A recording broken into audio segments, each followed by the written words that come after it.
ਸਤਿਨਾਮ।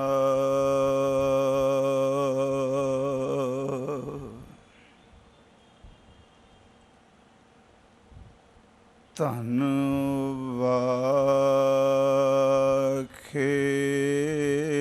ਗੁਰੂ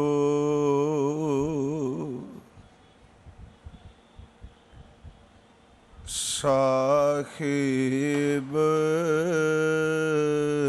JIO.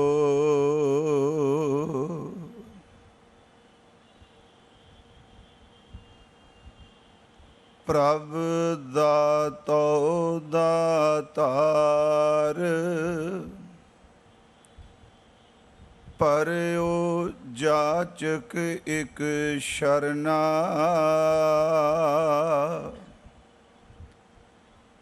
ਮਿਲੈ ਦਾਨ ਸੰਤਰੇਨ, ਜਿਹ ਲਗ ਭਵ ਜਲ ਤਰਨਾ। ਬਿਨਤ ਕਰੂੰ ਅਰਦਾਸ ਸੁਨੋ, ਜੇ ਠਾਕੁਰ ਭਾਵੈ। ਦੇਹੋ ਦਰਸ਼ ਮਨ ਚਾਓ, ਭਗਤ ਇਹ ਮਨ ਠਹਿਰਾਵੈ। ਬਲਿਓ ਚਿਰਾਗ ਅੰਧਿਆਰ ਮਹਿ, ਸਭ ਕਲ ਉਦਰੀ ਇਕ ਨਾਮ ਧਰਮ। ਪ੍ਰਗਟ ਸਕਲ ਹਰ ਭਵਨ ਮਹਿ, ਜਨ ਨਾਨਕ ਗੁਰ ਪਾਰ ਬ੍ਰਹਮ। ਡੰਡੋਤ ਬੰਦਨ ਅਨੇਕ ਵਾਰ, ਸਰਬ ਕਲਾ ਸਮਰਥ। ਡੋਲਨ ਤੇ ਰਾਖੋ ਪ੍ਰਭੂ, ਨਾਨਕ ਦੇ ਕਰ ਹੱਥ। ਡੋਲਨ ਤੇ ਰਾਖੋ ਪ੍ਰਭੂ, ਨਾਨਕ ਦੇ ਕਰ ਹੱਥ। ਪਰਮ ਸਨਮਾਨਯੋਗ ਜੁਗੋ ਜੁਗ ਅਟਲ, ਚਵਰ ਛਤਰ ਤਖਤ ਦੇ ਮਾਲਿਕ ਸਾਹਿਬ ਸ਼੍ਰੀ ਗੁਰੂ ਗ੍ਰੰਥ ਸਾਹਿਬ ਸੱਚੇ ਪਾਤਸ਼ਾਹ ਮਹਾਰਾਜ ਜੀ ਦੀ ਪਾਵਨ ਪਵਿੱਤਰ ਹਾਜ਼ੂਰੀ ਅੰਦਰ ਅੱਜ ਸਮੁੱਚਾ ਗੁਰੂ ਨਾਨਕ ਨਾਮ ਲੇਵਾ ਸਿੱਖ ਜਗਤ, ਜਗਤ ਗੁਰ ਬਾਬਾ ਸਤਿਗੁਰੂ ਗੁਰੂ ਨਾਨਕ ਸਾਹਿਬ ਮਹਾਰਾਜ ਜੀ ਦਾ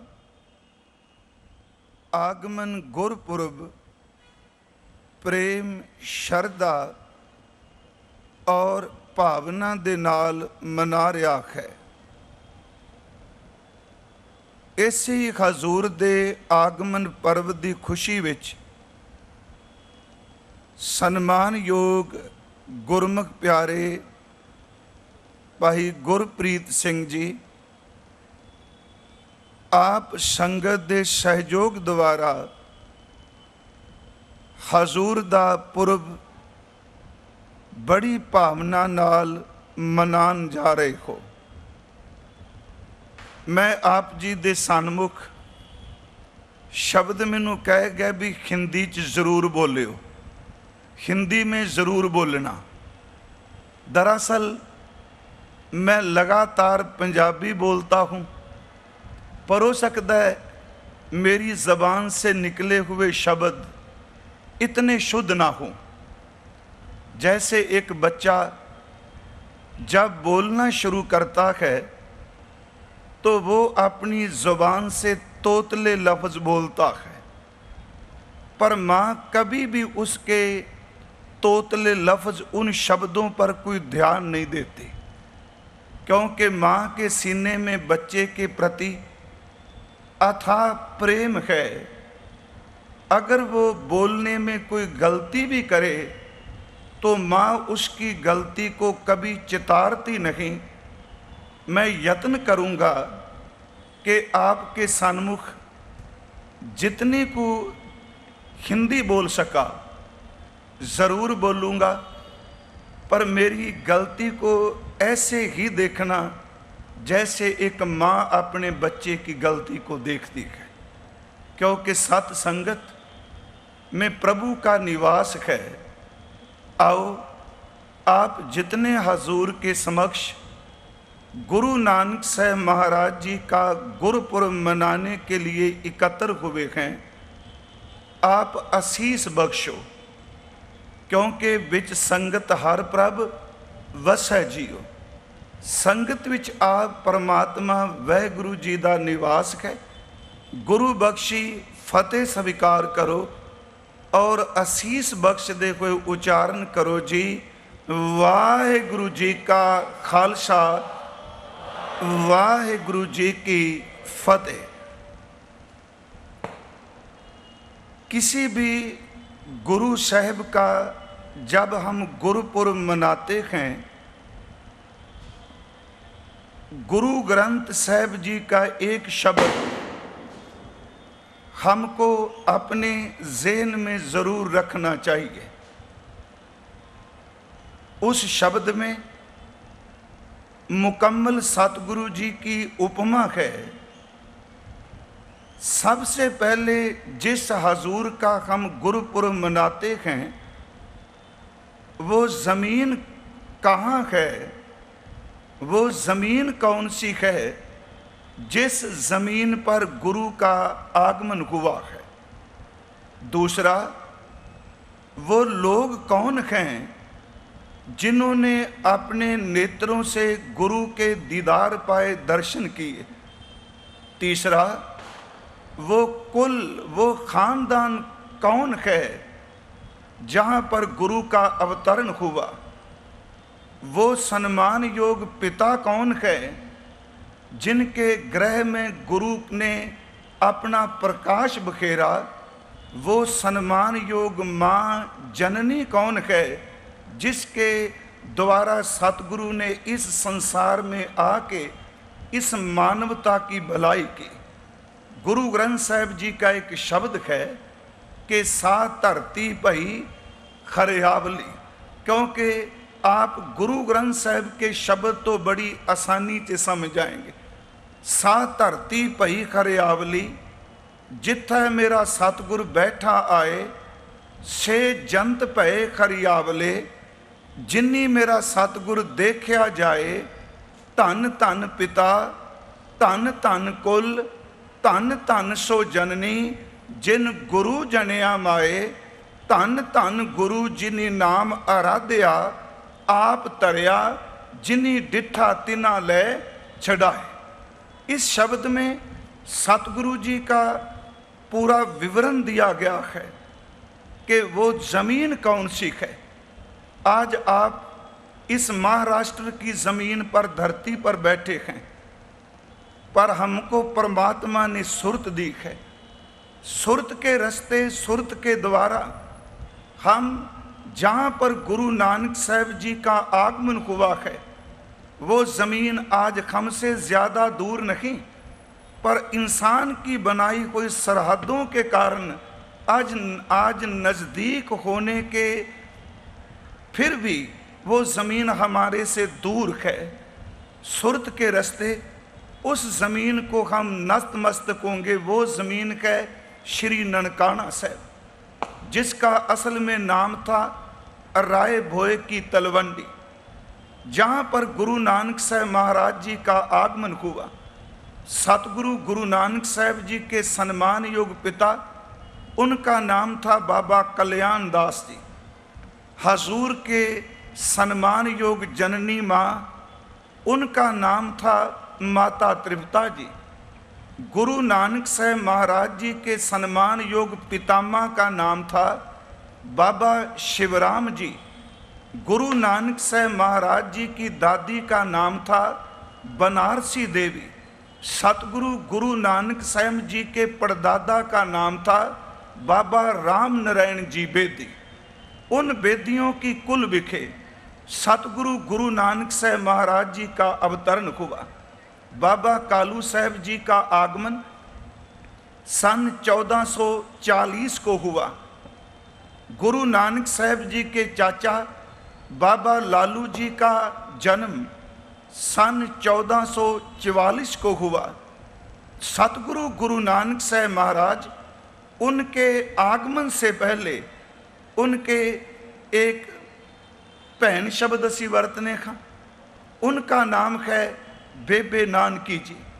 वो गुरु नानक साहब महाराज जी से 5 साल बड़े हैं। उनका जन्म सन 1464 में पिंड चाहल में हुआ। चाहल गांव वो है जहां पर गुरु नानक साहब महाराज जी का नानका परिवार माता तृप्ता जी के माता पिता का जो गांव है, जो उनके पेके का गांव है, उस गांव का नाम है चाहल। वहाँ पर बेबे नानकी जी का आगमन हुआ, अवतरण हुआ। उसके बाद सन 1469 को गुरु नानक साहब जी का आगमन हुआ। मैं थोड़ा सा गुरु ग्रंथ साहब जी में जहाँ भाई गुरदास साहब की जो रचना है उसमें से आपके सामने ज़रूर उनके वचन रखने का यत्न करूँगा कि उस वक्त के हालात क्या हैं। किसी महापुरुष का अगर जहाँ हम जीवन पढ़ेंगे तो हमको उस वक्त के राजनीतिक हालात क्या है, उस वक्त लोगों की सामाजिक दशा क्या है, उस वक्त लोगों का आपस में रहन सहन क्या है, उस वक्त कौन कौन से धर्म हैं जो उस ज़मीन पर मौजूद हैं, हमको सबसे पहले गुरु नानक साहब जी की वाणी से भी मिलेगा। और ख़ास करके भाई गुरदास साहब जी की रचना में से वो वचन के 4 वर्ण 4 मजहबा जग विच हिंदू मुसलमाने खुदी बखीली तकबरी खिंजो तान करेन तंगाने। भाई गुरदास साहब जी बताते हैं कि उस वक्त मुसलमानों के 4 मजहब हम देखते हैं। हिंदुओं के 4 वर्ण है, खत्री ब्राह्मण शूद्र और वैश्य। आपस में दोनों के धर्म के निशान भी अलग अलग हैं। हिंदू भाई जनेऊ पहनते हैं, अपने मस्तक पर वो तिलक लगाते हैं, पर मुसलमान भाई वो सुन्नत करते हैं। हिंदू भाई राम पुकारते हैं, मुसलमान अल्लाह रब और रहीम का नाम पुकारते हैं। हिंदू भाई गंगा यमुना अरसर तीर्थ पर विश्वास करते हैं, मुसलमान भाई मक्का काबा पर भरोसा करते हैं। हिंदू गायत्री मंत्र एक दिन में 3 बार पढ़ता है, मुसलमान एक दिन में 5 बार नमाज अदा करता है।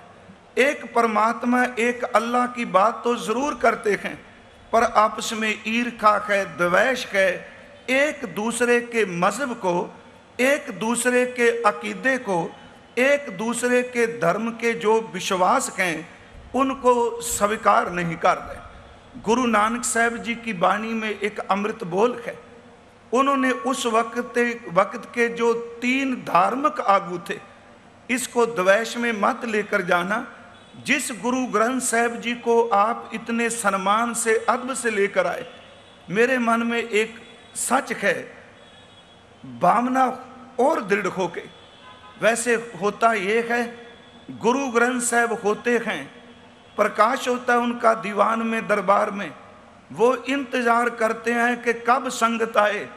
पर आज तो कमाल हो गया कि संगत इंतज़ार कर रही है कि गुरु ग्रंथ साहब जी कब आए। ये बहुत बड़ा विश्वास है, ये एक बड़ी बड़ी श्रद्धा है। आप जब दरबार साहब में सुबह प्रकाश होता देखते हैं, तकरीबन टीवी पर लाइव वो चलता है, एक पौड़ी का पाठ जहाँ कीर्तन कोई ना कोई कीर्तनिया एक दिन में ज़रूर करता है 1-2 बार। वो पौड़ी है, धन धन रामदास गुर जिन सिरिया तिने सवारिया। पूरी होई करामात आप सिरजनहारै धारिया। सिखी अतै संगति पार ब्रह्म कर नमस्कारिया। अटल अथा अतोल तू तेरा अंत ना पारा वारिया। जिन्नी तू सेविया भाव कर से तुद पार उतारिया। लब लोभ काम क्रोध मोह मार कड्डे तुद सा परवारिया। धन सो तेरा थान है सच तेरा पैसकारिया। इस जो हजूर की जे शब्द में पंक्ति है, बस इसका थोड़ा सा ध्यान रखना। मुझको आज ये पंक्ति ज़हन में आ रही थी बार बार कि धन सो तेरा थान है सच तेरा पैसकारिया। गुरमुखी में शब्द है पैसकारा। दरअसल ये शब्द पंजाबी का नहीं, ये फारसी का एक लफ्ज है पेशकारा। ध्यान देना मेरी बात पर, जो मैं आपके समक्ष बेनती करने जा रहा हूँ, जो मैंने आज देखा है। पेशकारा ये फारसी का लफ्ज है। इसका मतलब है कि जब बादशाह अपने महल से, अपने निवास स्थान से अपने दरबार में पहुंचता है, जहां पर उसका दरबार लगता है, फरियादी आते हैं। बादशाह के दरबार में पहुंचने से पहले उसके मंत्री, उसके वजीर, उसकी प्रजा, उसकी राया पहले पहुंच जाती है। जब वो बादशाह आता है तो वो पालकी पर असवार होकर, क्योंकि पालकी गुरु साहब जी के आने और जाने के लिए ही है। आप देखते हो सुबह जब गुरु ग्रंथ साहब जी का स्वरूप श्री अकाल तख्त साहब ते चलता है, पर पालकी को कभी श्री अकाल तख्त के ऊपर नहीं लेकर गए। जब नीचे गुरु ग्रंथ साहब जी का स्वरूप आता है तो पालकी में विराजमान किया जाता है। सिंह साहब, ग्रंथी साहब अपने हाथ में चवर लेकर गुरु ग्रंथ साहब जी को चवर करते हैं। श्रद्धालु भावना वाले जो सिख हैं वो गुरु ग्रंथ साहब जी की पालकी को अपना कंधा लगाना चाहते हैं। ये सारी बात है क्या? ये कर्मकांड नहीं, ये मनमत नहीं। पुरातन समय में मैंने बोला, जब कभी कोई बादशाह अपने निवास स्थान से अपने दरबार में पहुंचता था, उसके लिए पालकी तैयार की जाती थी। वो पालकी में बैठता, लोग मजबूर होकर उसकी पालकी को कंधा लगाते, क्योंकि इतना जुल्म करते थे बादशाह कि गुलाम लोग उनकी पालकी को कंधा लाने में अपनी खुशकिस्मती समझते थे। पर बेनती है, आज वो बादशाह नहीं रहे, उनका नामो निशान खत्म हो गया, उनकी पालकी नहीं रही, उनके आगे चलने वाले लोग नहीं रहे, उनके आगे नगारे बजाने वाले, निशान बजाने वाले भी नहीं रहे।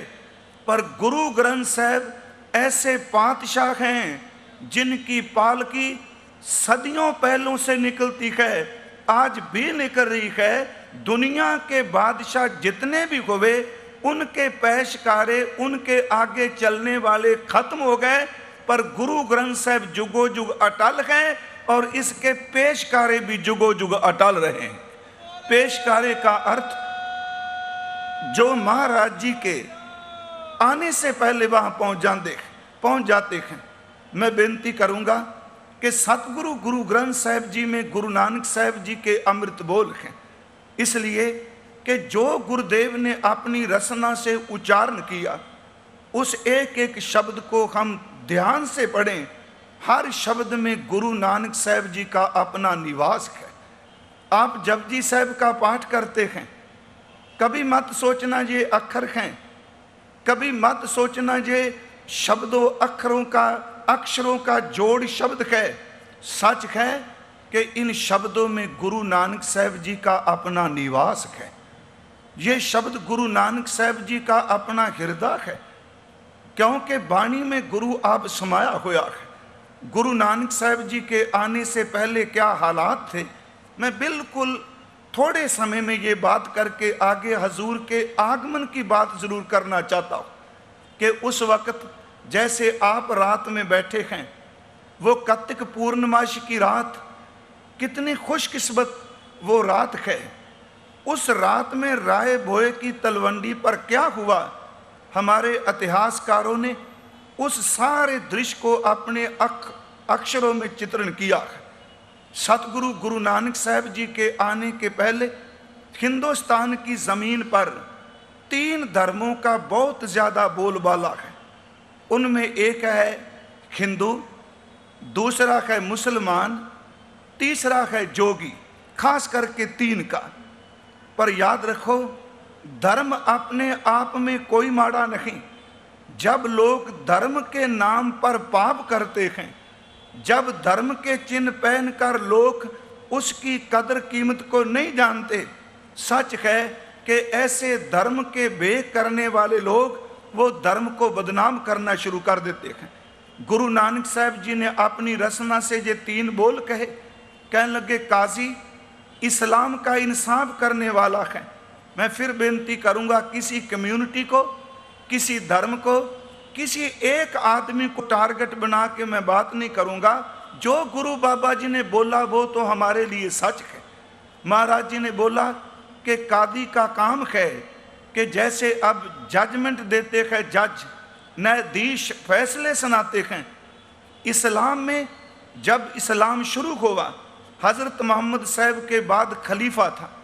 खलीफे लोगों का न्याय करते थे, पर जब इस्लाम बहुत ज़्यादा फैला, पर खलीफे ने काजी अपनी जगह मुकर्रर कर दिए। काजी लोगों के केस सुनता, फिर अपना फैसला देता। पर अगर न्याय करने वाला काजी ही रिश्वत लेकर झूठे को सच्चा और सच्चे को झूठा बताए, जुल्म करना वाला तो बाहर घूमे, पर जिसने जुल्म नहीं किया उसको सूली पर चढ़ा दिया जाए। गुरु नानक बाबा जी बोले, ये कैसा इंसाफ है? तू धर्म की किताब पकड़ता है, धर्म के नाम पर इंसाफ देता है, पर ऐसा धर्म नहीं बोलता कि सच्चे को झूठा और झूठे को सच्चा बोलो। बाबा जी ने बानी में कहा, कादी कूड़ बोल मल खाए। काजी धर्म के नाम पर झूठ बोल रहा है। दूसरा शब्द, ब्राह्मण नावे जिया कहे। ब्राह्मण भी वो आत्मक ज्ञान देने के असमर्थ है।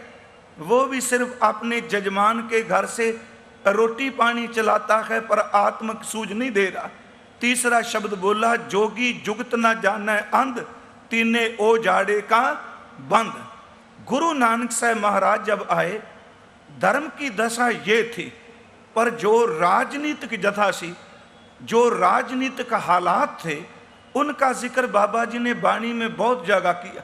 वो बोल कर, राजे शीं मुकद्दम कुत्ते, जाए जगायन बैठे सुते, चाकर नांदा पाइन घाओ, रात पित कुत्यो चट जाओ। मैंने थोड़ा सा सिर्फ इसलिए अर्ज करना है कि गुरु नानक साहब जी का आगमन हुआ, उन्होंने किन किन लोगों में पहुंचकर जुल्म करने वालों को मिले, वो पखंड करने वालों को मिले, वो कत्ल करने वाले कातिलों को मिले, वो जिंदे आदमी को तेल में तल के खाने वालों को मिले। पर गुरु नानक साहब जिससे भी मिले, उनकी जिंदगी को गुरु नानक साहब ने चेंज करके रख दिया। ऐसे सतगुरु ने उस वक्त के राजनीतिक लोगों के हालात कैसे थे। बाबा जी ने बोला कि राजा तो एक खूनखार शेर की तरह है, वो प्रजा कोई खा रहा है। उसके जो आगे एहलकार हैं, जो वजीर हैं, वो तो ऐसे हैं जैसे एक हल्का हुआ कुत्ता हो, और वजीरों के आगे जो नौकर हैं वो ऐसे हैं कि जैसे एक शेर के पाँव के नाखून हो।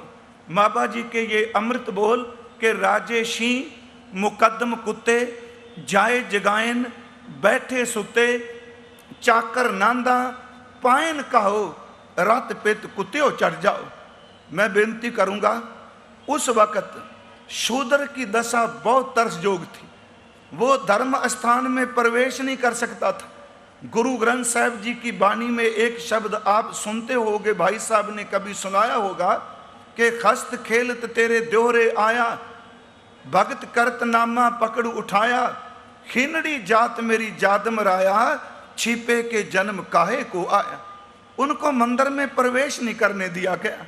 बेनती है, उस वक़्त शूद्र की दशा बहुत तरसयोग थी।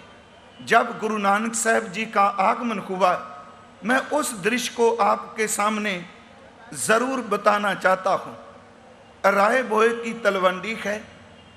गुरु नानक साहब जी के आगमन से पहले सम्मान योग माता तृप्ता जी ने अपने शरीर पर जितने भी सोने के गहने थे, जितने भी आभूषण थे, जितने भी माता जी के शरीर पर अलंकार थे, मैं फिर भी यत्न कर रहा हूँ कि हिंदी में बोल के, मैंने आरंभ में कहा भी मेरी गलती मत चितारना, सिर्फ मेरी भावना को ज़रूर समझना।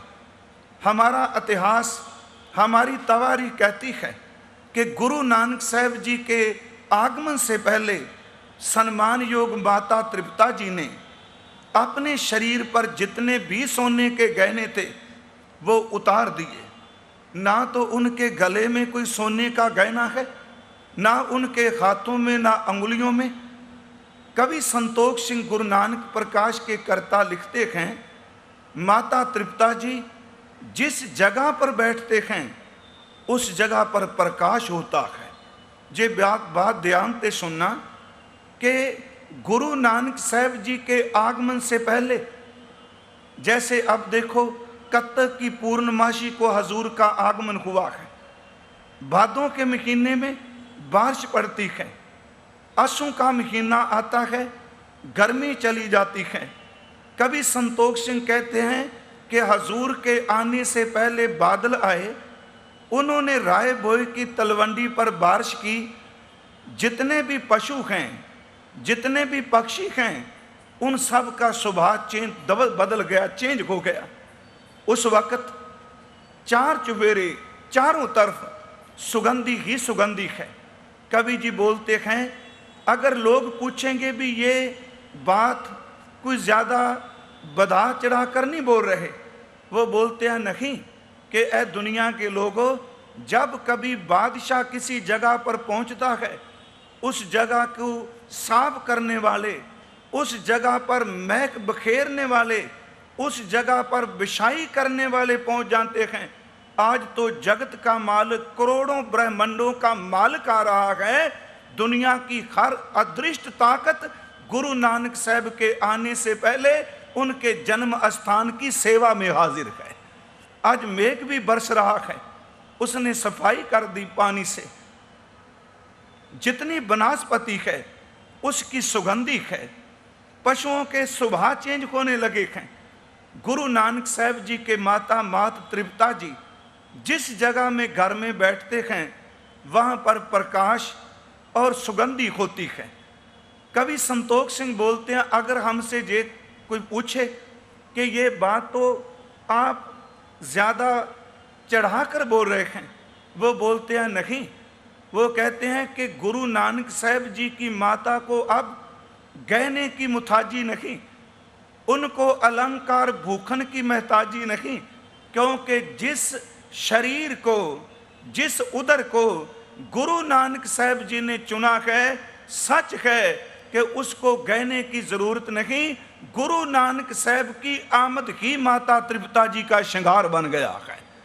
उनका एक बोल है गुरु नानक प्रकाश में, वो लिखते हैं कि कालू ती वैसे जिस अंदर। इसका अर्थ बड़ा सरल है कि बाबा कालू साहब जी की पत्नी घर में जिस जगह पर भी बैठते हैं, कालू ती वैसे जिस अंदर, अत शोभा सो बने सो सुंदर, जदपि भूखन सगल उतारे, तदब सुंदरता अधिक उजारे, सुन संदेह करे जे कोऊ, कोट ब्रह्मांड जासदा सोऊ, ते निवास कीनो जे थाई, क्यों ना होए तय शोभ सवाई। जिस जगह पर गुरु नानक साहब का निवास है, उस शरीर की शोभा क्यों नहीं अदा होगी।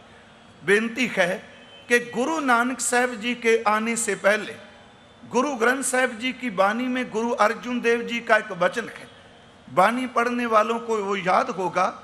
गुरु अर्जुन साहब जी बख्शिश करते हैं, कहते हैं, जिन्होंने गुरु नानक साहब जी को अपने आंखों से देख लिया, दर्शन कर लिए, जिन्होंने गुरु नानक साहब जी के शब्द को अपने कानों में श्रवण कर लिया, जिन्होंने गुरु नानक साहब जी के शरीर को अपने हाथों से स्पर्श कर लिया, उन पर क्या अनुग्रह, क्या कृपा हुई। गुरु ग्रंथ साहब जी, गुरु अर्जुन देव जी का शब्द है, मैं मूर्ख की केतक बात है। इसके बड़े सरल अर्थ हैं।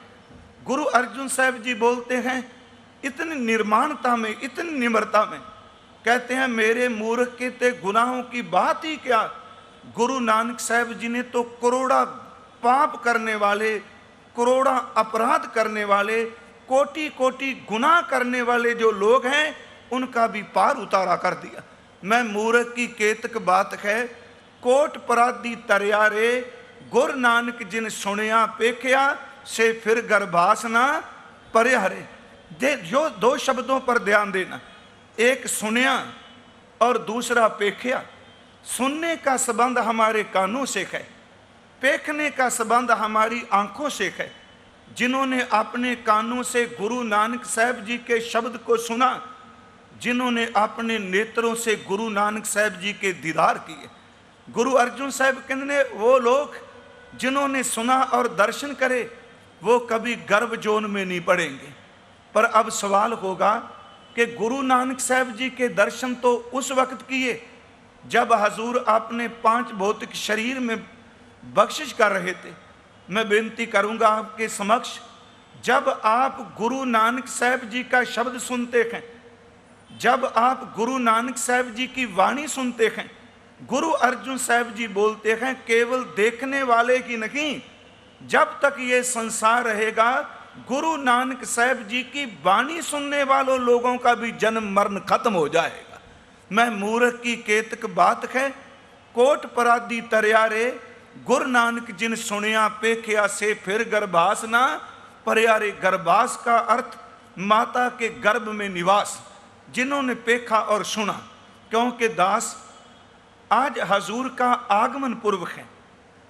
मैं तकरीबन हर साल जहां भी कथा करता हूं, इस रात को गुरु नानक साहब जी के आगमन की साखी जरूर करता हूं। इसलिए मैंने आपके समक्ष ये बेनती करने का एक उपराला किया है।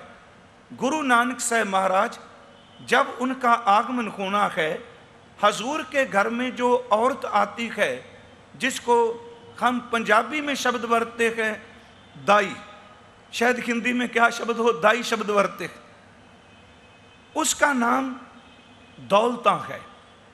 वो मुसलमान औरत है, उसके घर में कोई ज्यादा दौलत नहीं। माँ बाप ने उसका नाम दौलता जरूर रखा, पर सच है वो गरीबी में दिन व्यतीत करती है। गुरु नानक साहब जी के आगमन से कुछ दिन पहले हजूर के घर में बाबा कालू साहब गुरु नानक साहब जी के पिता से मिली। माता तृप्ता जी की रोज वो सेवा में हाजिर होती है। बाबा कालू साहब जी को उस दाई ने ये शब्द बोला कि देख बाबा कालू, वो कारदार हैं, पटवारी शब्द बरते हैं। ये शब्द बोले, देख बाबा कालू, आपके ग्रह में आगे पहले बेटी है। अल्लाह रब खुदा, क्योंकि वह मुसलमान औरत है, रब खुदा अल्लाह आपको बेटे की पुत्र की दात दे। सर्दी का मौसम आने वाला है, क्योंकि कत्तक का महीना प्रारंभ हुआ, सर्दी आने वाली है। तुम्हारे घर में किसी चीज की कमी नहीं। अगर आपके ग्रह में बेटा पैदा हुआ तो मुझको मेरे बच्चों के लिए कुछ कपड़े गर्म दे देने। आपके घर में पुत्र का जन्म हुआ, मेरे बच्चों के खाने के लिए कुछ अनाज दे देना। मुझको आपके घर का ही सहारा है। आपके घर में बेटे का अवतरण हुआ, मुझे कुछ पैसे दे देने। मैं बेनती करूंगा कि इस घटना को आम बच्चे के जन्म से जोड़कर मत देखिए। गुरु नानक साहब का आगमन है। आप जितने बैठे हैं गुरुद्वारों में, बाकी गुरु साहबान के 3-3 दिन मनाए जाते हैं, पर गुरु नानक साहब जी के सिर्फ 2 दिन मनाए जाते हैं। बाकी गुरु साहबान के हम देखते हैं कि गुरु नानक साहब जी के बाद गुरु अंगद देव जी, उनका हम एक तो आगमन दिवस मनाते हैं, दूसरा उनका गुरगद्दी का दिन मनाते हैं, तीसरा उनका ज्योति ज्योत समावने का दिन मनाते हैं। हर गुरु साहबान, गुरु अंगद साहब जी से लेकर गुरु गोबिंद सिंह जी तक 9 गुरु साहबानों के 3-3 दिन पूरी संगत मनाती है। आगमन, गुरगद्दी और ज्योति ज्योत समावने का दिन। पर गुरु नानक साहब जी के सिर्फ 2 दिन मनाए जाते हैं। एक उनका आगमन दिवस मनाया जाता है, दूसरा गुरु नानक साहब जी का ज्योति ज्योत समावने का दिवस मनाया जाता है। आज तक किसी गुरुद्वारे में, संगत के किसी भी समागम में गुरु नानक साहब महाराज जी का गुरगद्दी दिवस कभी नहीं मनाया गया, क्योंकि गुरु नानक साहब अपने जन्म से ही गुरु बनकर आए हैं। गुरु नानक साहब जी को इस धरती में किसी ने गुरु नहीं बनाया। ताई तो भाई गुरदास साहब जी ने बोला कि सतगुरु नानक प्रगटिया। उन्होंने नानक प्रगटिया शब्द नहीं यूज किया, सतगुरु नानक प्रगटिया मिट्टी धुंध जग चानन होवा। जहाँ उन्होंने शब्द वरते हैं कल तारन गुरु नानक आया। गुरु नानक साहब अपने जन्म से गुरु हैं। गुरु नानक साहब की आमद से पहले जो आज दिन है, वो दाई मुसलमान औरत आज इस घर में पहुंची। आगमन के वक्त क्या वहां पर हुआ वो मैं आपसे जरूर बताना चाहता हूं। इतिहास में से जब गुरु नानक साहब जी का आगमन हुआ, हमारे इतिहास में है सबसे पहला दीदार एक औरत ने किया, वो भी मुसलमान औरत जिसका नाम दौलता दाई है। गुरु नानक साहब जी के आगमन वक्त एक तो उसने अपने नेत्रों से दीदार किया, दूसरा उसने अपने हाथों से गुरु नानक साहब जी को स्पर्श किया। मैं बेनती करूं कि गुरु ग्रंथ साहब जी में एक वचन है, जैसा मैंने पहले आपको बताया, जिसने गुरु नानक साहब को देखा, जिसने गुरु नानक साहब को सुना, उसका जन्म मरण खत्म हुआ। पर गुरु ग्रंथ साहब में गुरु अर्जुन देव का एक बोल है, जिसने गुरु नानक को स्पर्श कर लिया उसके जमों की फाही का भी खात्मा हो गया। सवैयों में वचन है वो गुरु ग्रंथ साहब में, वो है जे काटी सिल्क दयाल प्रभ। सिल्क का अर्थ है गले में डालने वाली रस्सी फंदा। जे काटी सिल्क दयाल प्रभ से जन लगे भगते। हर गुरु नानक जिन परस्यो ते इत उत सदा मुक्ते। जिन्होंने गुरु नानक साहब को स्पर्श कर लिया वो इस जहान में भी और प्रभु की दरगाह में भी मुक्त है। मैंने 3 वचन आपसे साझे किए, एक देखना, दूसरा सुनना, तीसरा गुरु को स्पर्श करना। गुरु नानक साहब जी के पहले दीदार दौलता दाई ने पाए। उसने हजूर के पवित्र शरीर को अपने हाथों से स्पर्श किया, छुआ। गुरु नानक साहब जी का जब अवतरण हुआ, रोने की आवाज नहीं आई। ये हमारा इतिहास बोलता है, हमें पूर्ण आस्था है इस वचन पर। रोने की आवाज नहीं आई, उस वक्त शब्द की आवाज आई। दौलता दाई ने जैसे ही दीदार किया, गुरु नानक साहब जी के चेहरे पर मुस्कुराहट थी, रोना नहीं। आमतौर पर जब भी कोई बच्चा जन्म लेता है, संसारी बच्चा है, उसकी तंदुरुस्ती इसी में बताई जाती है, उसके रोने में। बेनती थोड़ी सी ध्यान से सुनना। कोई भी बच्चा संसार में जन्म लेता है, अगर वो जन्म के वक्त रोएगा, माँ बाप डॉक्टर दाई समझेंगे बच्चा तंदुरुस्त है। अगर बच्चा रोएगा नहीं तो महसूस करेंगे कुछ गड़बड़ है, ये बच्चा रोया क्यों नहीं, क्यों इंसान रोता है।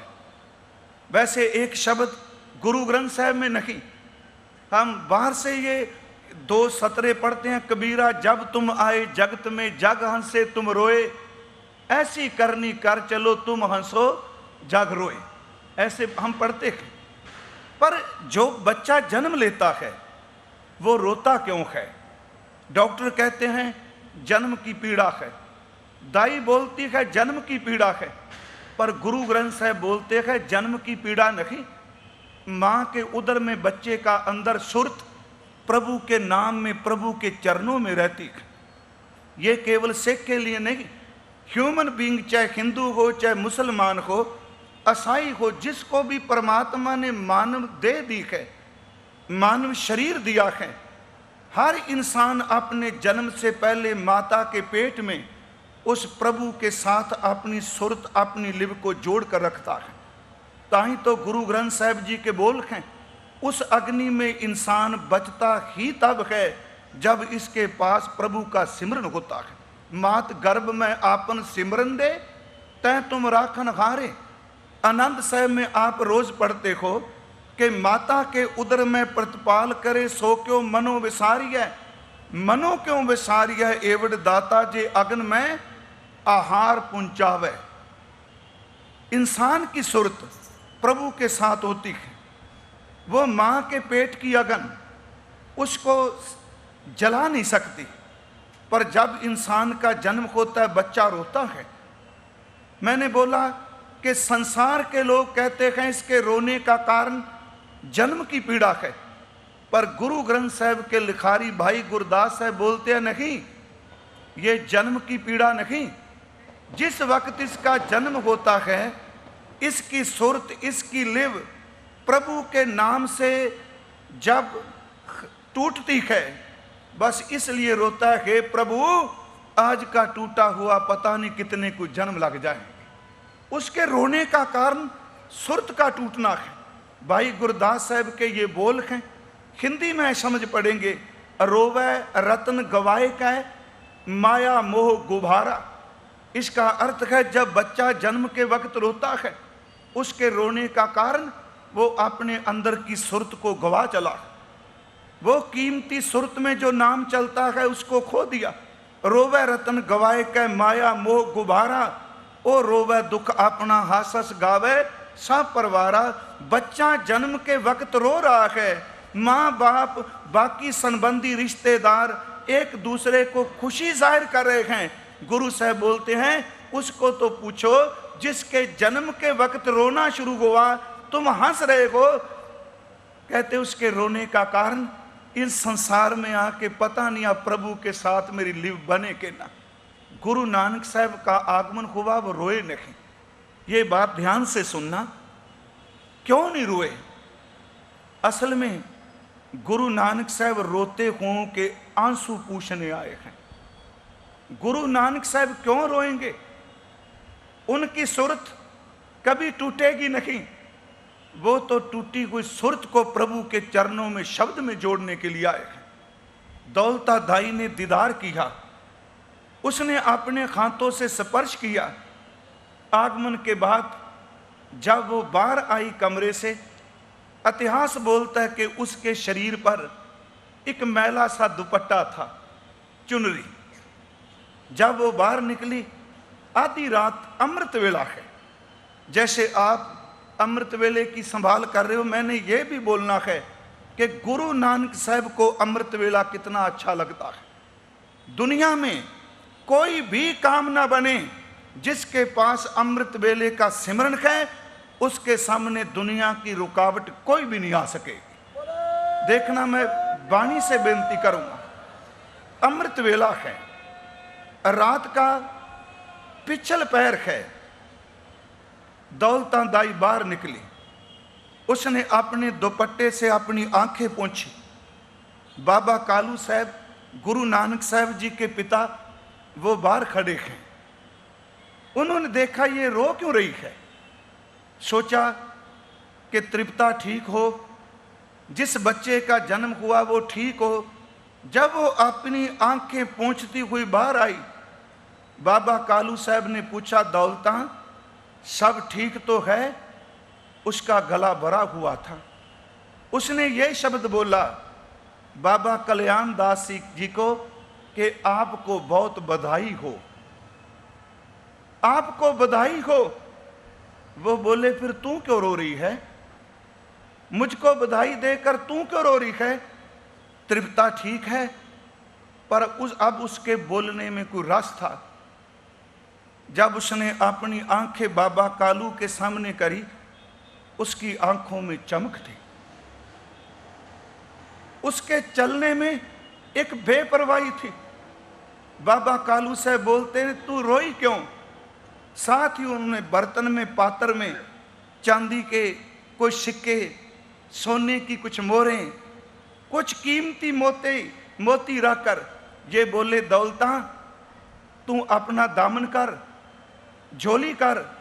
मैं तेरी झोली में बधाई की, तूने बधाई दी, मैं तुझको पैसे, सोना, चांदी, मोती देने चाहता हूं। आप हैरान हो गए कि दौलता दाई ने उस पात्र को, उस चीज को, जिस पात्र में, जिस बर्तन में ये दौलत थी, उसको हाथ लगाकर ये शब्द बोले, रहन देवे मैत्या, मैं ता बहुत रजी।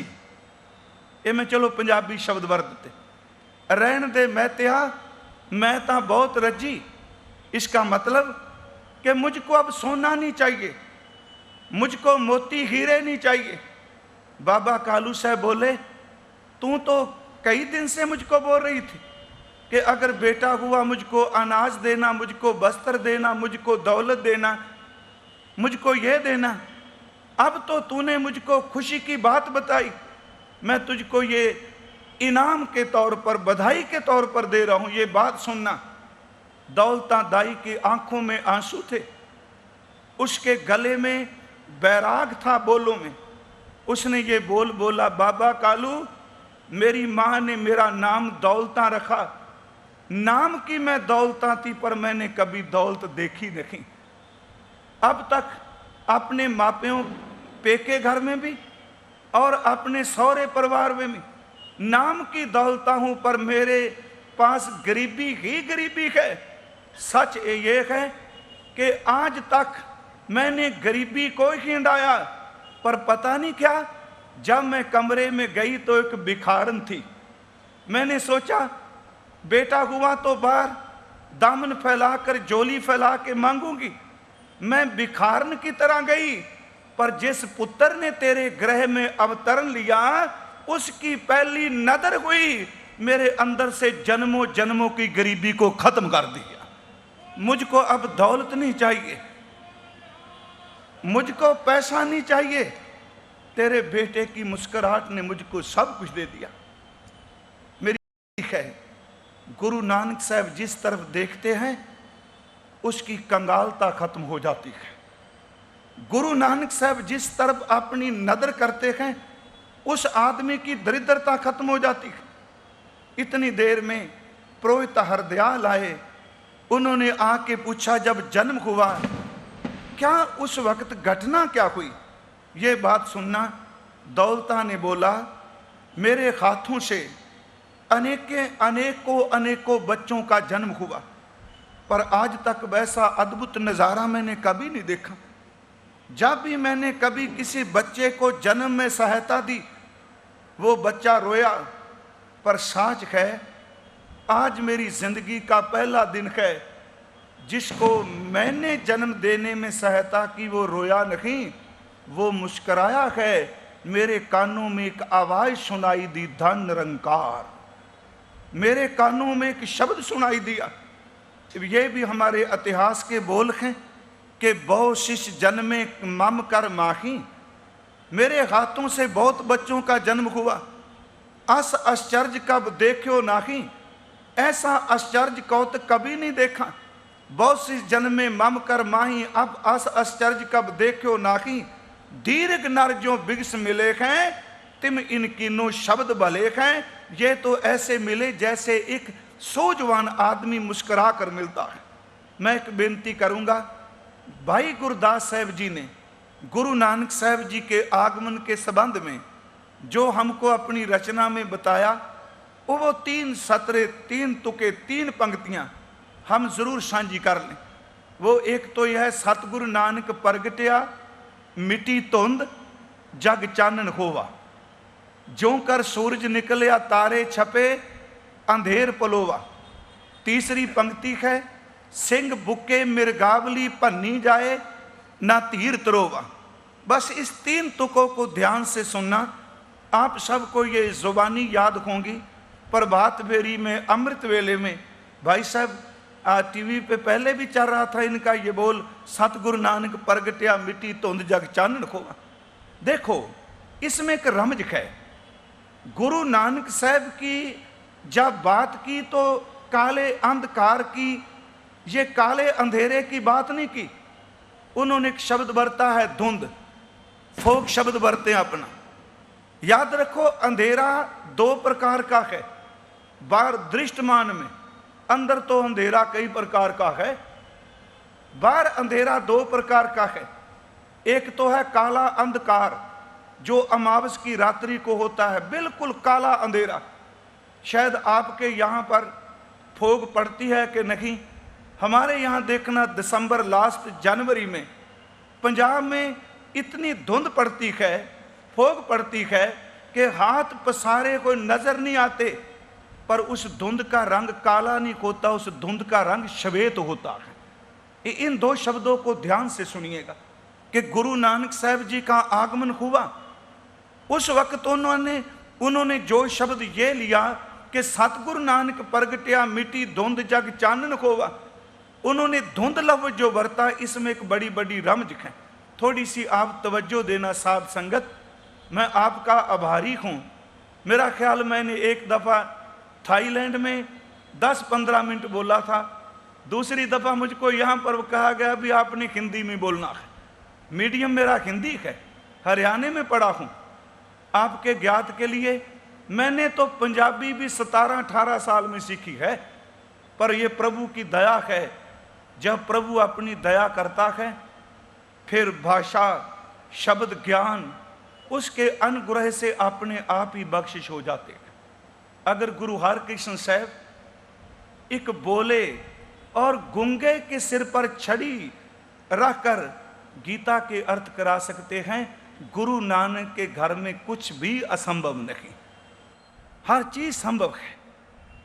यहां पर दो शब्द हैं, सतगुरु नानक प्रगट्या मिट्टी धुंध जग चानन खोवा, ज्यों कर सूरज निकलिया तारे छपे अंधेर पुलोवा। आप सब ध्यान से सुनो, कई सालों से हम ये पढ़ रहे हैं। देखो उन्होंने ये शब्द नहीं बरता, इस शब्द की वर्तों नहीं करी कि सूरज निकला और फोग चली गई, धुंध चली गई। उन्होंने ये शब्द तो वर्ता, ज्यों कर सूरज निकलिया तारे छपे अंधेर पुलोवा। जैसे सूरज निकलने से तारे आलोप हो जाते हैं, अंधकार खत्म हो जाता है। उन्होंने ये शब्द नहीं लिया कि गुरु साहब जी के आने वक्त जैसे सूरज निकलने से फोग खत्म हो जाती है, धुंध खत्म हो जाती है। वहाँ हमारे पंजाब में सर्दियों के दिनों में कई दफ़ा इतनी धुंध, इतनी फोग पड़ती है कि सारी रात काला अंधेरा भी श्वेत हो जाता है।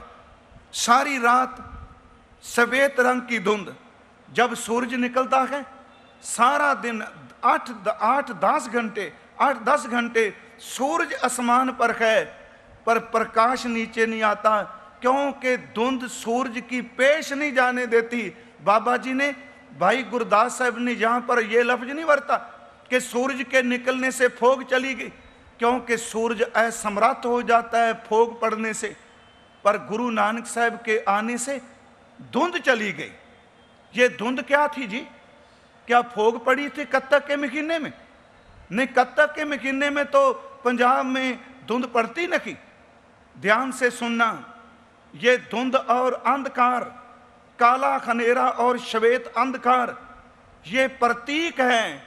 उस वक्त श्वेत अंधेरे का अर्थ है कि वो लोग जो दूर से मालूम होता था ये धर्मी हैं, पर खतरनाक थे। एक फोग की तरह काले अंधेरे को तो दीपक भी दूर कर सकता है, पर अगर धुंध पड़ जाए तो सूरज की रोशनी भी काम नहीं करती। धुंध का अर्थ वो लोग जो धर्म के वस्त्रों में जीते थे पर धर्म नहीं था, देखने में श्वेत थे पर नीचे जाओगे तो खतरनाक हैं, उनके मिलेंगे तो खतरनाक हैं। गुरु नानक साहब आए, उन्होंने पखंड को भी खत्म किया। गुरु नानक साहब आए, उन्होंने अज्ञानी लोगों के अंधकार को भी खत्म किया। गुरु नानक साहब महाराज जी ने अपनी जिंदगी में 4 उदासियां की। भाई गुरप्रीत सिंह बोल रहे थे एक बगदाद की घटना, अगर मेरे पास समय बचा तो मैं ज़रूर सुनाऊंगा। 4 उदासियां महाराज जी ने ली।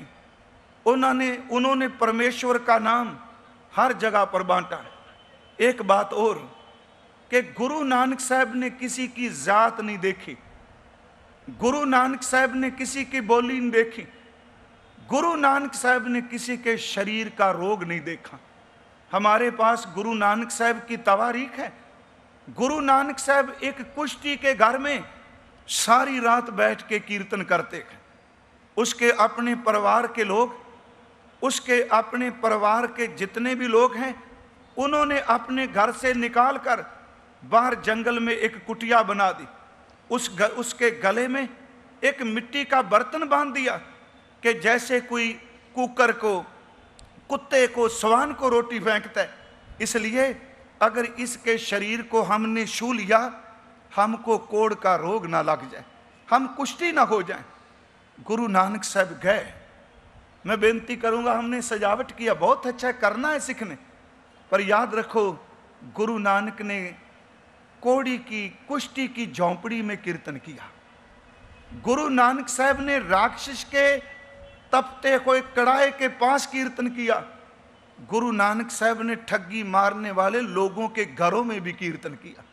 आज हमारी समस्या है, एक आदमी, धार्मिक आदमी, जब किसी उस इंसान के घर में जाता है जिसको धर्म का पता नहीं, ये मान लो कि वो आदमी पाप कर रहा है, जुल्म कर रहा है, उसकी कमाई ठीक नहीं, हम सारे बोलना शुरू कर देंगे, देखो ये किसके घर में गया, वो आदमी दुरुस्त नहीं। एक बेनती है, जो डॉक्टर पढ़ लिख कर मरीज के शरीर से निकलते हुए खून को, मरीज के शरीर के जख्म को देखकर, उसकी बीमारी को देखकर हेट करता है, वो डॉक्टर नहीं हो सकता। याद रखना, धर्मी आदमी किसी कुकर्मी को देखकर नफरत करता है तो वो धर्मी नहीं हो सकता, क्योंकि धर्मी तो कुकर्मी को भी तब्दील कर देता है। बाबा नानक साहब कोड़ी की झोंपड़ी में भी गए। उसके गले में मिट्टी का बर्तन था। हजूर ने उसकी झोंपड़ी में कीर्तन किया, उसके जीवन को पलट के रख दिया। मेरी बेनती है, गुरु नानक साहब बगदाद में गए, गुरु नानक साहब मक्का मदीना में गए, गुरु नानक साहब सुमेर पर्वत पर गए। गुरु नानक साहब हर उस आदमी को मिले जो आदमी जिंदगी के ट्रैक से थिड़क चुका था, सबको अपने गले से लगाया। मैं तो कई दफ़ा बेनती करता हूँ, कई बार, कि गुरु नानक साहब को हिंदू ने सुना, उसने बोला गुरु नानक मेरा गुरु है। गुरु नानक साहब को मुसलमान ने सुना, उसने बोला गुरु नानक मेरा पीर है। भाई गुरदास साहब जी दे बोल, गंग बनारस हिंदुआ, मुसलमाना मक्का काबा, कर कर बाबा गाविए वजन ताल मृदंग रबाबा। भाई मर्दाना जी गुरु नानक साहब के साथ 48 साल, 48 साल गुरु नानक साहब के साथ उन्होंने रबाब बजाया। गुरु नानक साहब महाराज, उन्होंने अपनी रसना से 19 रागों में बाणी उच्चारण की। जो बाणी गुरु ग्रंथ साहब में दर्ज है, गुरु नानक साहब जी की वाणी 19 रागों में है, पर कुछ बाणी ऐसी है जिस पर राग की कोई बंदिश नहीं। मैं बात करनी चाहता हूँ क्योंकि भाई साहब ने बोला कि हमारे यहाँ रोज़ अमृत वेले बहुत ज़्यादा तादाद में, बहुत ज़्यादा गिनती में संगत इकट्ठी होकर प्रभु चिंतन पाठ करती है। मैं बेनती आपसे करूँगा कि गुरु नानक साहब की वाणी में जो अमृत वेले जाकर प्रभु चिंतन करता है, उसकी बात प्रभु सुनता है। ध्यान से सुनना, मैं वाणी में ही आपसे ये बेनती करूँगा। 19 रागों में वाणी है। पहली वाणी जो गुरु ग्रंथ साहब की है वो जपजी साहब, आप सबको पता है। जपजी साहब की 38 पौड़ी हैं, पर मैंने पीछे बम्बे में भी अर्ज किया कि गुटकों में इस वाणी का नाम है जपजी साहब। चलो गुटका शब्द तो आप हिंदी में ही बरते होंगे ना, यही गुटके का अर्थ क्या है? हम बोलते हैं ये सुखमनी साहब का गुटका, ये नित्यनेम का गुटका। दरअसल गुटके का अर्थ लकड़ का टुकड़ा भी होता है, लकड़ी का टुकड़ा। वैसे जो हीरे के व्यापारी हैं, जोरी हैं, उनको पूछना गुटका क्या होता है। गुटखा नहीं, खाने वाला नहीं। हीरों के व्यापारी जिनके पास बेशकीमती हीरे हैं, वो उनके हीरों की नकल दुकान में बाहर रखते हैं, पर असली हीरा दुकान में सामने बहुत कम रखेंगे। जब कोई व्यापारी हीरे खरीदने आता है तो दुकानदार जोरी उसको हीरा दिखाता है, ये बोलता है ऐसा मेरे पास असली है। अगर वो उसके साथ रेट मुकर्रर कर ले, मैं पुरातन समय की बात कर रहा हूं, तो वो फिर मालिक हीरे का अपने नौकर को बोलता है, बेटा जो गुटके में तय खाने में हीरे रखे हैं वो लेकर आओ। गुटका बोलते थे लकड़ी का वो डिब्बा जिसमें बेशकीमती हीरे रखे होते थे, उसको गुटका बोलते थे। बेनती है, लकड़ी के एक गुटके में हीरा है, मोती है, याद रखना वो तो खत्म हो जाएगा। गुरु ग्रंथ साहब की बाणी जिस गुटके में है, उसके हीरे तो मरने के बाद भी हमारे साथ जाएंगे। इसको गुटका बोलते हैं। बेनती अगली जो मैं आपसे करनी चाहता हूं, इस बाणी का नाम हम जपजी साहब बोलते हैं। 38 पौड़ी है, इसके ऊपर महल्ला कोई नहीं। आप सुबह जब पाठ करोगे ध्यान से देखना, सबसे ज्यादा ना अखर, ना अक्षर, नन्ना जिन्हों पंजाबी च असीं कहने, सबसे ज्यादा ना अक्षर की बरतों गुरु नानक साहब ने जपजी साहब में की। पर हैरानगी की बात कि गुरु नानक साहब ने ना अक्षर नेगेटिव सेंस में नहीं लिया, उन्होंने नन्ना अक्षर जो है उसको भी पॉजिटिव बढ़ा दिया। उदाहरण के तौर पर हम देखने हैं, हुक्म खोवन आकार हुक्म ना कया जाई। ना कया जाई ये बगावत नहीं, ना कया जाई ये समर्पण है। प्रभु हर आकार तेरे हुक्म से हुआ, पर तेरे हुक्म को कोई बयान नहीं कर सकता। हुक्म ना कहा जाए। आप आगे पाठ करते हो, कथना कथी ना आवे तोट, कथ कथ कथी कोटि कोट कोट, ना आवे तोट ये नेगेटिव सेंस नहीं, ये भी समर्पण का है। प्रभु जितना मर्जी अपनी जबान से बोल लूं, पर कथन करने से भी तेरा अंत नहीं। जब हम आगे 5वीं पौड़ी पढ़ते हैं कि गुरा एक दे बुझाई सबना जिया का एक दाता, सो मैं विसर ना जाई। इससे पहली तुक है, जे खो जाना आखा नाही कहना कथन ना जाए। मेरी बेनती ध्यान से सुनना। दरअसल इस बाणी का नाम, आप अमृत वेले ये रोज बाणी पढ़ते हो, भाई साहब बता रहे थे, इस बाणी का नाम गुरु ग्रंथ साहब में जपजी साहब के सरलेख से नहीं, तत्करे में इंडेक्स में इस बाणी का नाम है जप निशान। फिर ध्यान से मेरी बेनती सुनना, जो पुरातन गुरु ग्रंथ साहब के स्वरूप हैं उनमें इसका नाम है जप निशान। निशान के अर्थ बहुत हैं।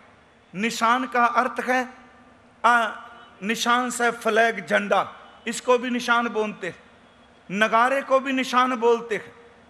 जो हमारी बॉडी पर कहीं चिन्ह लग जाए, निशान हो, मान लो किसी जख्म से हमारी स्किन में, हमारी त्वचा में कोई निशानी बन जाए, हम उसको भी निशान बोलते हैं। सिग्नेचर करते हैं, सही पाते हैं, उसको भी निशान बोलते हैं। एक निशान का अर्थ है राहदारी। राहदारी शब्द शायद आप समझे, कोई भी सामान खरीदते हैं उसका पेपर वर्क होता है, उसको हम राहदारी बोलते हैं। अगर सामान बिल्कुल दुरुस्त हो, सामान की राहदारी हो, उस सामान को एक स्टेट से, एक राज्य से दूसरे राज्य में ले जाएं, अगर वहां कोई आदमी पूछे गवर्नमेंट का कि आपके पास सामान क्या, हम उसके कागज दिखा दें। याद रखो, जिसके पास कागज दुरुस्त हैं, जिसके पास सामान की राहदारी है, उसको हुकूमत नहीं रोकती। जिसके पास गुरु नानक के जपजी साहब की राहदारी है, उसको प्रभु की दरगाह में कोई नहीं रोकता। ये तो परमात्मा के दरगाह की राहदारी है जपजी साहब। गुरु नानक साहब जी ने जपजी साहब उच्चारण किया। मैं सिर्फ समाप्ति करने से पहले अमृत वेला उनको मिलता है जिन ऊपर परमात्मा की दया हो।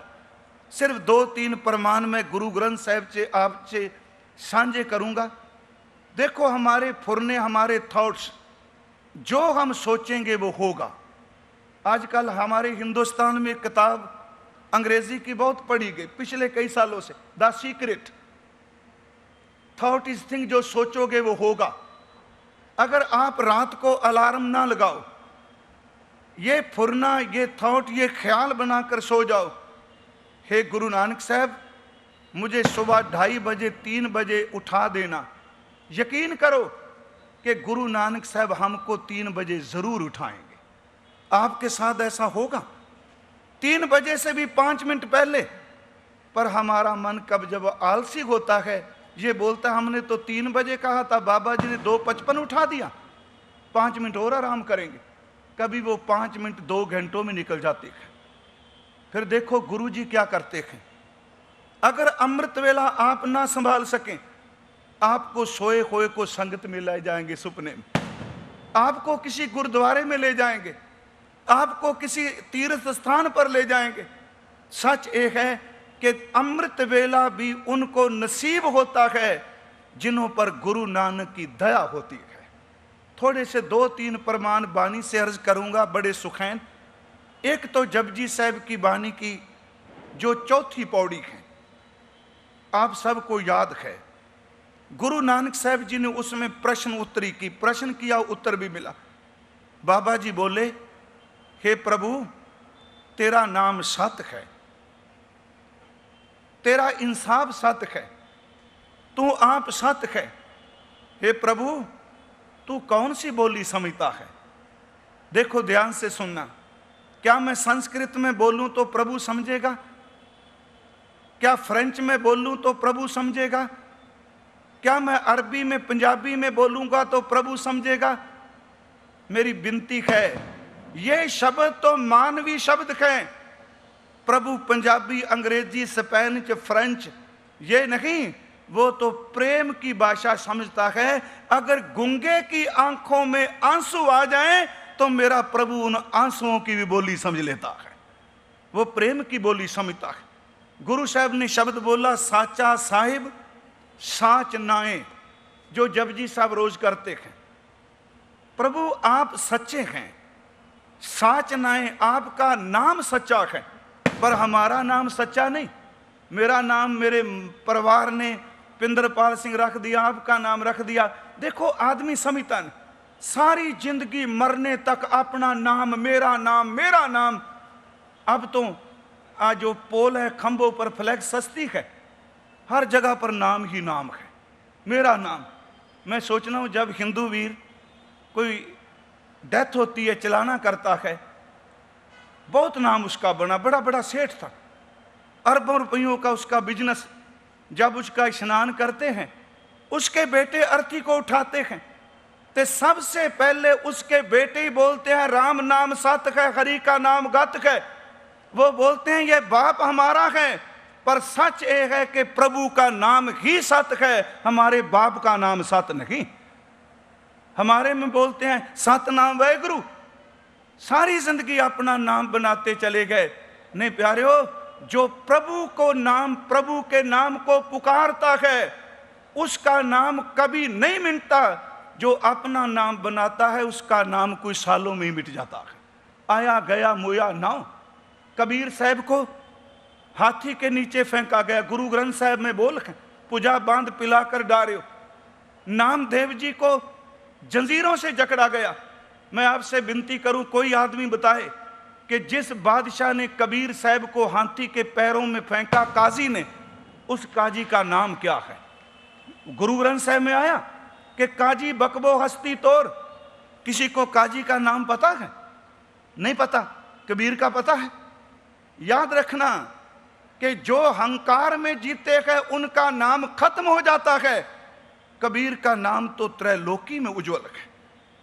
गुरु नानक साहब बोलते हैं, प्रभु साचा साहिब साच नाए, भाख्या, भाख्या मीन्स भाषा, आपकी बोली, आपकी भाख्या, वो प्रेम है। व्याख्या भव अपार, आखें मंगहें दे दे। प्रभु तेरी बोली आपकी बोली प्रेम है, हम बोलते हैं हम मांगते हैं तू देता है। आखें मंगहें दे दे, दात करे दातार, फेर के अग्गे रखी है तेरी तो दी हुई दात है। क्या तेरे चरणों में लेकर जाऊं? मैं लाख रुपया रख दूंगा, करोड़ रख दूंगा, मैंने मां के पेट से तो लिया ही नहीं, जन्म के बाद तूने दिया, तेरा दिया तुझको सौंप कर मैं मालिक बना बैठा हूं। नहीं, फिर के अग्गे रखी है जिद से दरबार, मुंह के बोलन बोलिए, अपनी जबान से क्या बोलूं, जित सुन धरे प्यार, जिससे आप मेरी बात प्रेम से सुन लें। गुरु नानक साहब बोले, ऐ सिख, अगर तूने अपनी बात प्रभु को सुनानी है तो सबसे सुखैन तरीका ये है, अमृत वेला सच नाओ वड्याई विचार, कर्मी आवे कपड़ा नदरी मुख द्वार। तुझको मुक्ति का द्वारा प्राप्त होगा। दूसरा प्रमाण देके मैं समाप्ति कर दूं। गुरु ग्रंथ साहब ने पहला सरलेख शब्द कहां आया? हेडिंग जपजी साहब पहली बानी है पर सरलेख शब्द नहीं। श्री राग पहला राग है पर सरलेख शब्द नहीं। गुरु ग्रंथ साहब में सबसे पहला शब्द हेडिंग जो आया है वो गुरु ग्रंथ साहब के मारू राग में आया। हैरानगी की बात, वो शब्द भी अमृत वेले से संबंधित है। ध्यान से सुनियो मेरी बात, यहां पर मैं समाप्ति विश्राम दूंगा अपनी विचार को। आप अमृत वेले पहुंचते हैं संगत में, कीर्तन होता है, सिमरन होता है। मेरी बेनती है, क्या आप अपने उद्यम से पहुंचते हैं? क्या हमारी अपनी कोई कमाई है पहुंचने में? गुरु नानक साहब जी के बोल ध्यान से सुनना। हजूर बोलते हैं, अमृत मेले में वो ही शामिल होता है जिसके घर में प्रभु की चिट्ठी जाती है, जिसके घर में परमात्मा की पत्रिका जाती है। उन्होंने शब्द बरते, मैं शेष शब्द से समाप्ति करूंगा। मान लो, ध्यान से सुनना कि एक आदमी के घर में बेटे की शादी है। क्या है? अमृत वेले की बख्शिश। उसने अपने मोहल्ले में सभी लोगों को आमंत्रित किया। उसकी चिट्ठी, उसका लेटर या आमंत्रण पत्र जो है वो दे दिया। लेडी संगीत है, ये मैं वाणी के अर्थ कर रहा हूं, वाणी के अर्थ कर रहा हूं, कोई अपने पास से नहीं। लेडी संगीत रात को गाने वाली बीबी मोहल्ले की आई, उन्होंने गाना शुरू कर दिया। वो आधी रात तक गाती रही, घर में चली गई। आधी रात से बाद जिस घर में शादी है उसके पड़ोस में जो रहते हैं वो औरत रात को गाने नहीं आई, वो औरत गाने के लिए शामिल नहीं हुई। सुबह दिन चढ़ा तो पूछ लिया गया कि सारा मोहल्ला गाने के लिए आया, तुमको इनकी बगल में, तुम तो इनके पड़ोस में रहते हो, तुम क्यों नहीं गाने के लिए आई? ध्यान से सुनना भाई, तुम क्यों नहीं गाने के लिए आई? वो बोली, हमारी दीवार सांझी है, हम इनके पड़ोसी हैं, पर गाने तो तब आती अगर मुझे को आमंत्रण किया होता, मुझको बुलाया होता। याद रखना, अगर कोई ना बुलाए तो पड़ोस में गाना बजाना हो, उसकी खुशी में कोई बुलाने से बिना शामिल नहीं हो सकता। अमृत वेले में भी वो ही शामिल होते हैं जिनको गुरु नानक आमंत्रित करता है, नहीं तो गुरुद्वारे की दीवार पड़ोसी भी सोए रहते हैं। मेरी बेनती है, अमृत वेला तो सदा है गुरु नानक का, गुरु नानक साहब जी के बोलने। पर याद रखो, जेड़ा अमृत वेला संभालेगा, जो अमृत वेले को संभाल लेगा, उसकी जिंदगी में ना दौलत की कमी रहेगी, उसकी जिंदगी में ना कभी शौक रहेगी। जो अमृत वेले गुरु गुरु जपेगा, उसकी जिंदगी में कोई रोग, कोई बीमारी नहीं रहेगी। महाराज जी के बोल हैं कि पिछों राती सदड़ा, ये मारू राह का वचन है। पिछों राती सदड़ा दा अर्थ है अमृत वेले वो ही जागते हैं जिनको आमंत्रित किया जाता है। सदड़े दा अर्थ स्नेहा भेजना। पिछों राती सदड़ा नाम खस्म का ले, अमृत वेले वो ही खस्म को पुकारेंगे जिनको परमात्मा पत्र का भेजता है। खेमे शत्र सरैचे दिसन रथ पीड़े, इसके अर्थ हैं जो अमृत वेले प्रभु की इबादत करेगा, संसार की हर खुशी उसके चरणों में आ जाएगी। उसके शीश पर सोने का छत्र होगा, उसके पास कीमती सवारी होगी, उसके पास नाम का कीमती खजाना होगा।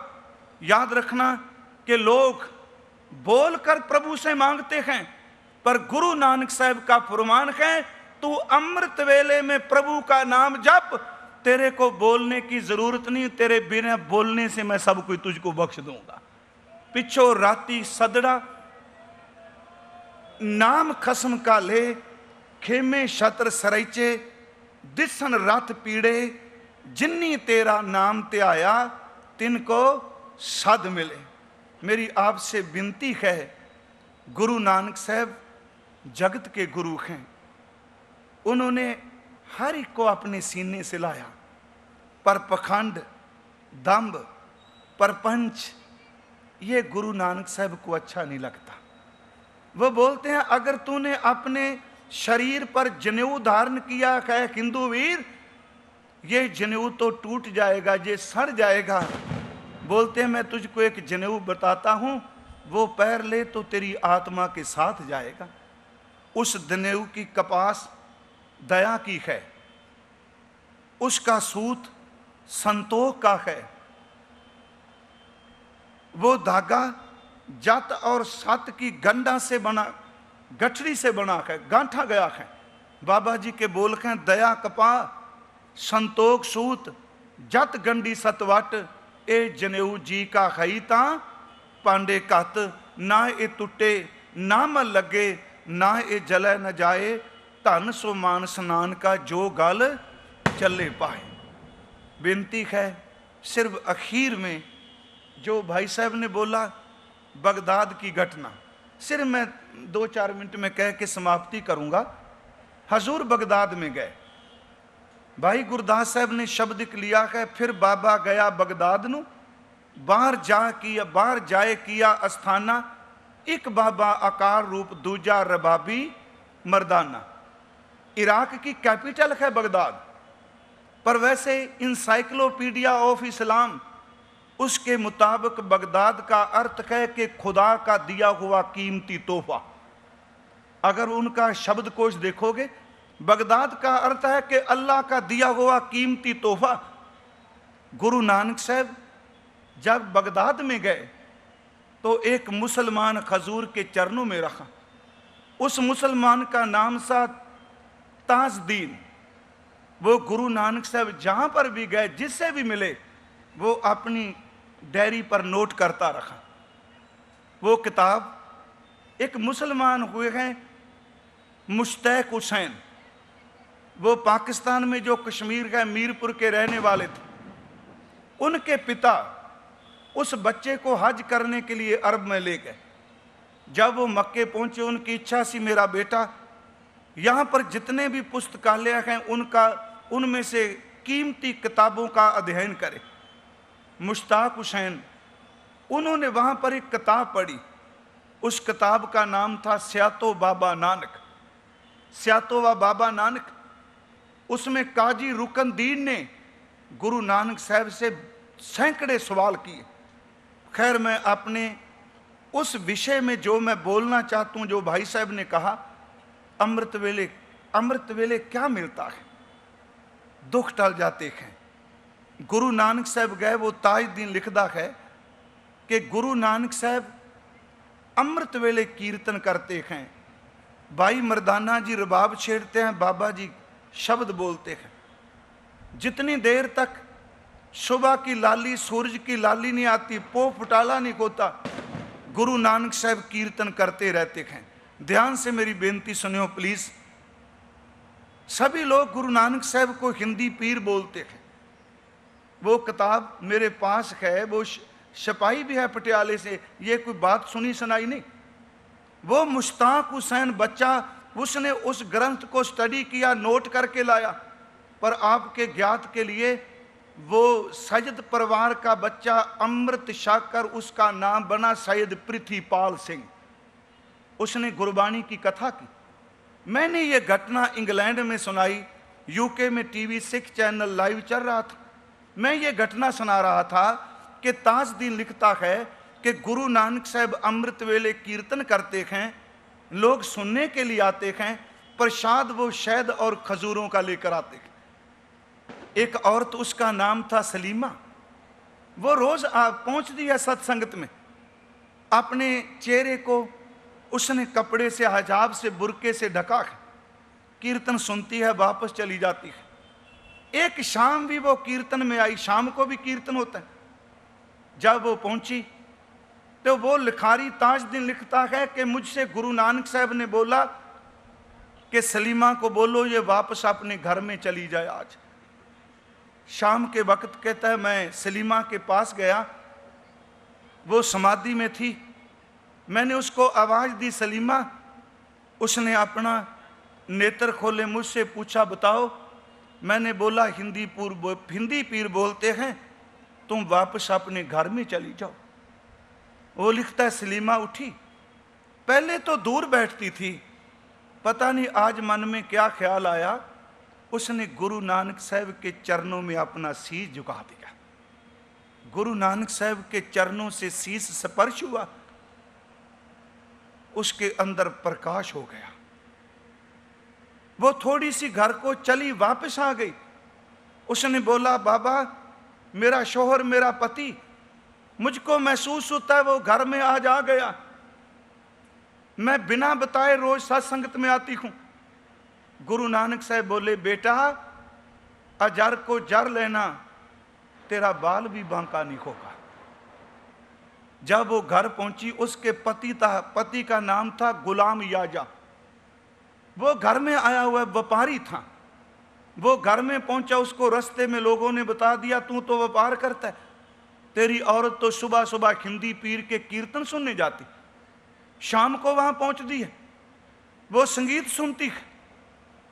वो आग बबूला हुआ।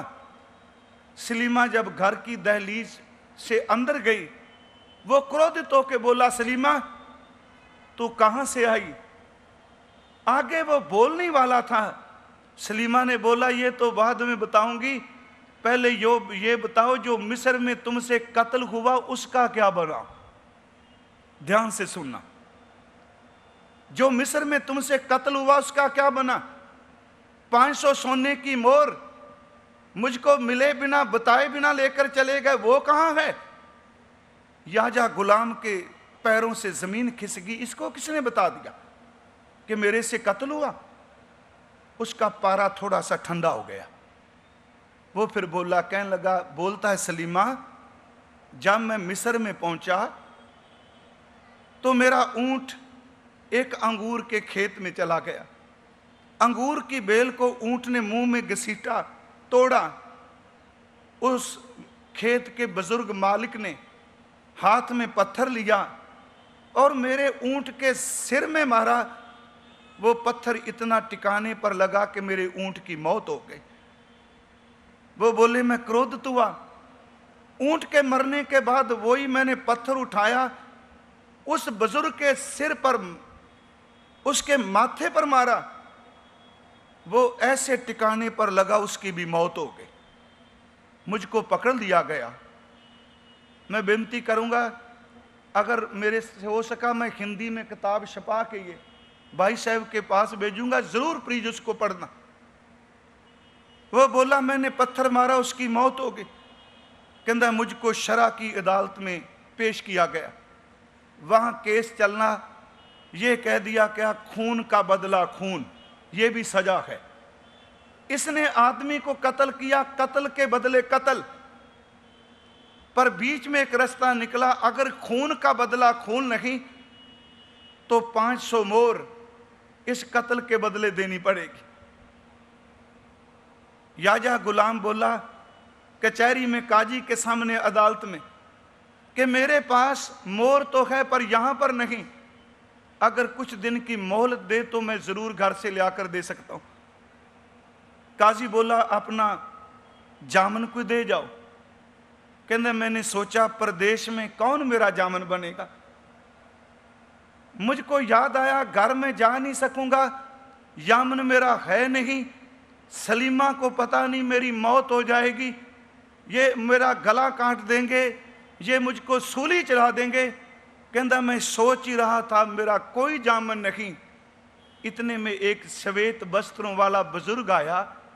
उसने बोला, या गुलाम, तेरी जगह मैं जामन बनता हूं, तू अपने पैसे लेके आ जा। कहता वो आदमी वहां पर खड़ा हो गया। मैं जानता नहीं वो कौन। वो सुना रहा था।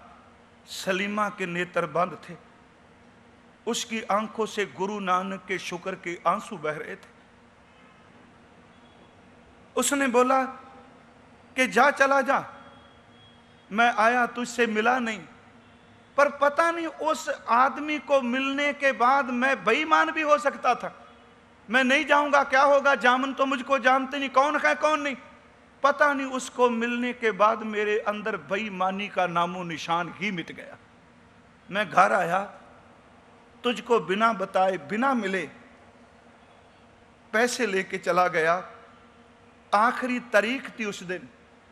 जब मैं वहां पहुंचा ते काजी बोल रहा था मेरे जामन से कि वो आदमी मुजरम तो आया नहीं, तू उसका जामन है, उसकी मौत की सजा तुझको मिलेगी। पर कहना मैंने कानों से सुना वो जामन बोल रहा था, जिसकी जामनी मैं ले लूं वो कभी बेईमान नहीं हो सकता। जिसका जामन मैं बन जाऊं वो इंसान कभी दगा नहीं कर सकता। कहता इतने में मैं अदालत में पहुंचा।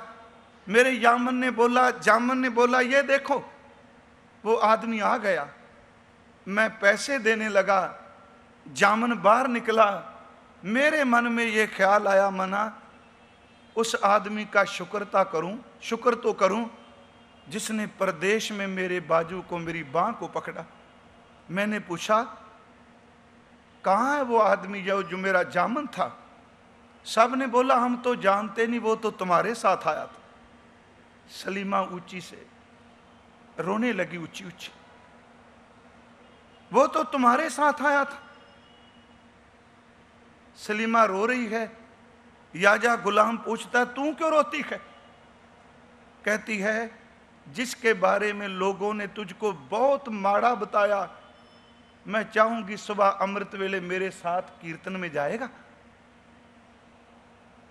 याजा गुलाम का अंदर नर्म हो गया। वो बोला मैं कभी जाता नहीं, संगीत नहीं सुनता। वो बोली एक बार मेरे कहने से ये कह दिया, उस जामन का वास्ता जो तेरे लिए खड़ा हुआ था उसके वास्ते चल। रात बतीत हुई, सुबह अमृत वेला, अंधकार था। भाई मर्दाना जी रबाब बजा रहे थे, मेरे गुरु नानक साहब कीर्तन कर रहे थे। अल्लाह की इबादत, परमात्मा की इबादत। उसने कीर्तन सुना। जब पो फुटाला हुआ, सूरज की लाली आई, जाजा गुलाम ने गुरु नानक साहब का चेहरा देखा, स्वरूप देखा। हजूर के नेत्र बंद थे। वो ऊंची ऊंची बोलने लगा, सलीमा ये वो ही है जो मुझको मौत से मुंह से बचा कर लेकर आया है। वो गुरु नानक साहब के चरणों में जा गिरा। हजूर ने बोला सलीमा रोज अमृत वेले में पहुंचती थी। जो अमृत वेले प्रभु की सिफत करते हैं, गुरु उनके दुख सुख का साक्षी बनता है, गुरु उनके साथ रहता है। मैं आपसे बेनती निवेदन करूंगा कि अरदास करो, हे प्रभु हम सबको अमृत वेला बख्श। जो अमृत वेले उठते हैं प्रभु की दरगाह से उनको प्रसाद मिलता है, ग्रेस मिलती है। बाबा फरीद साहब ने बोला कि फरीदा रात कथूरी वंडिया, सुत्या मिलै ना पाओ, जिन्ना नैन निंद्रावले तिना मिल कुवाओ। आप गुरु नानक साहब का आगमन पुरब मना रहे हैं, बस नानक शब्द के चरणों में झुक जाओ। गुरु नानक साहब सबसे बड़ा है, कोई बड़ा नहीं उससे। बस इतनी बात ही मान लो, मेरे पास ज्ञान नहीं, मेरे पास समाधि नहीं, मेरे पास कोई बोल नहीं, मुझको तो बस इतना ही मालूम है कि गुरु नानक मेरा मुर्शिद है। बस इतना ही भरोसा कर लो, पार उतारा हो जाएगा। ज्ञान ध्यान किच कर्म न जाना, सार न जाना तेरी सब ते वड्डा सतगुर नानक जिन कल राखी मेरी। मैं टाइम काफ़ी ज़्यादा लै गया तो हिंदी पता नहीं तुहानूं चंगी लगी कि जे चंगी लगी फिर मैं अगां जरूर बोलना करा। तो तुहाडा बहुत बहुत धन्नवाद। मैं शुरू च कहा सी भी संगत माँ बाप हुंदी है, माँ कदी बच्चे दे औगन नहीं चितारदी। मेरे तो कोई लफ्ज़ तलफ़ुज़ बोलिया गया होवे मैनूं बख्श दिया जे, पर मैं आगे से यत्न करूँगा। मीडियम तो मेरा हिंदी है, पर जिस बोली को या जिस भाषा को आप बोलो ना बोलने से अभ्यास खत्म हो जाता है। फिर भी आज मैं गुरु नानक साहब का शुक्र इसलिए करूँगा कि मैं आपकी सेवा जिस रूप में आप चाहते से गुरु नानक सी कृपा से जितने को कर सका हूँ उसको प्रवान करना। मैंने भाई साहब को बोला, हम तो सारी सारी रात सफ़र में रहते हैं। मैंने बोला भी मैं आया हूँ अमृत वेले की मेरी अरदास जरूर करना कि भगवान हमको भी अमृत वेला दे, ऐसी बख्शिश कर कि इस शरीर की सुध बुध ना रो, सिर्फ तेरा नाम ही नाम रखे। आप सबका शुक्रिया, जितने प्रबंधक हो, जितने आप संगत में हाजिर हुए। गुरु नानक साहब सब की झोली भरे, किसी की झोली खाली ना रखो। गुरु ग्रंथ साहब आस्था इसी तरह बनी रहे। भाई साहब भाई गुरप्रीत सिंह जी, इनका मैं शुक्रगुजार हूँ। इन्होंने दास को ये बुलावा भेजा भी आप ज़रूर संगत के दर्शन करो। सब संगत का शुक्र। वाहिगुरु जी का खालसा, वाहिगुरु जी की फतेह।